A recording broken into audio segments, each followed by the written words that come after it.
Welcome to Suji's packs. இன்று உங்கள் எல்லோருடன் Pana Cotta, Italian dessert எப்படி செய்வது என்பதை பகிர்ந்து கொள்வதில் மகிழ்ச்சி அடைகிறேன்.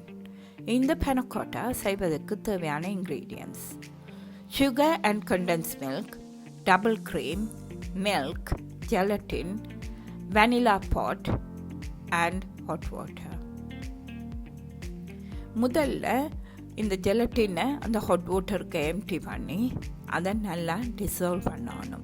இந்த டெசர்ட் இந்த ஜெலட்டின் ஒரு முக்கிய இன்க்ரீடியன்ட்.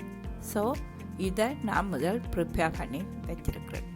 அதுக்கு பிறகு வெனிலா பாட் எடுத்து நான் அந்த டபுள் க்ரீமோட சேர்த்து மிக்ஸ் பண்ண போகிறேன். இது கைண்ட் ஆஃப் வெனிலா பாட். நீங்கள் வெனிலா எக்ஸ்ட்ராக்டும் பாவிக்கலாம். வெனிலா பாட் ஸ்ட்ராங்காயும் இருக்கும். பிறகு ஆக்சுவலாக அந்த டெசர்ட்டை பார்த்தீங்கன்னு சொன்னால் பிளாக் டாட்ஸாக வரும்.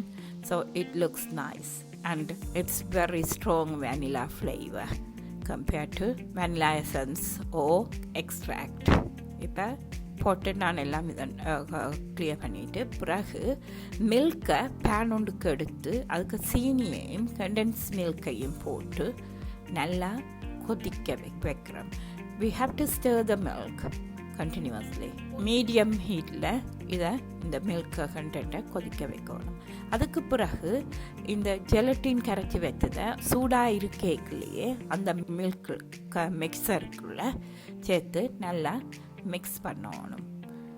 இந்த மிக்ஸை நாங்கள் ஹோமோஜினியஸாக மிக்ஸ் பண்ணின உடனே பிறகு அந்த க்ரீமை டபுள் க்ரீமை ட்ரான்ஸ்ஃபர் பண்ணணும். இதிலே ஒரு விஸ்கிங்கோ பீட்டிங்கோ இன்வால்வ் பண்ணுறதில்ல. It's just a simple mixing. என்ன we have to make sure everything mix தரலி.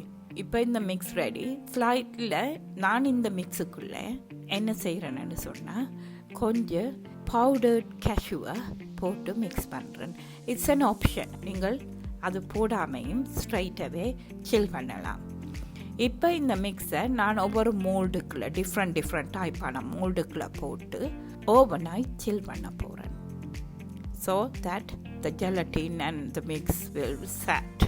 So நான் ரெமக்கன் எடுத்து வச்சிருக்கிறேன். 3 ரெமக்கனில் ஃபில் பண்ணிவிட்டு டிஃப்ரெண்ட் ஷேட்ஸில் வர்றதுக்காண்டி நான் இப்படி டிஃப்ரெண்ட் டைப்பான கண்டெய்னர்ஸுக்குள்ள எடுத்து ஃபில் பண்ணுறேன்.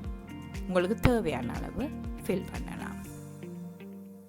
ஒன்ஸ் எவ்ரிதிங் ஃபில் பண்ணின உடனே இதை நான் ரீஃப்ரிஜரேட்டருக்குள்ள வச்சு ஓவர் நைட் கூல் பண்ண வைக்க போகிறேன். Minimum amount of hours 8 hours it will set. I kept it for 12 hours before taking and serving. இப்போ பாருங்க, அடுத்த நாள் எடுத்து 12 ஹவர்ஸுக்கு பிறகு these are the ones. and இதுக்கு நீங்கள் என்ன சோஸ் என்றாலும் மேலே photo just on its own நீங்கள் சர்வ் பண்ணலாம்.